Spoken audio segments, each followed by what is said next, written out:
রাশিয়ার ওপর আরোপিত নিষেধাজ্ঞা শিথিল করার পরিকল্পনা করছে যুক্তরাষ্ট্র। মস্কোর সঙ্গে ওয়াশিংটনের সম্পর্ক পুনরুদ্ধার এবং ইউক্রেন যুদ্ধ বন্ধ করার চেষ্টার সঙ্গে সঙ্গে এই পরিকল্পনার ঘোষণা দিল যুক্তরাষ্ট্র।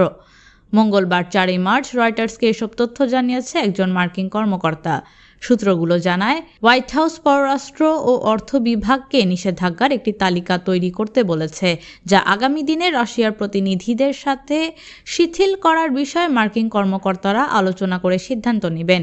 কূটনৈতিক ও অর্থনৈতিক সম্পর্ক উন্নয়নের বিষয়ে মস্কোর সাথে ট্রাম্প প্রশাসনের বিস্তৃত আলোচনার অংশ হিসেবেই আলোচনা করা হবে। সূত্র অনুসারে নিষেধাজ্ঞা সম্পর্কিত অফিসগুলো নির্বাচিত কয়েকটি সংস্থা এবং ব্যক্তিদের ওপর নিষেধাজ্ঞা প্রত্যাহারের জন্য একটি প্রস্তাব তৈরি করেছে। রাশিয়া বিশ্বের অন্যতম বৃহৎ তেল উৎপাদনকারী দেশ।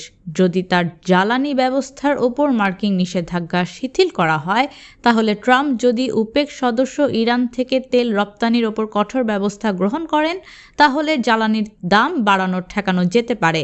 এদিকে হোয়াইট হাউস পররাষ্ট্র দপ্তর, ট্রেজারি বিভাগ এবং ওয়াশিংটনে অবস্থিত রাশিয়ান দূতাবাস তাৎক্ষণিকভাবে রয়টার্সের মন্তব্যের অনুরোধের জবাব দেয়নি।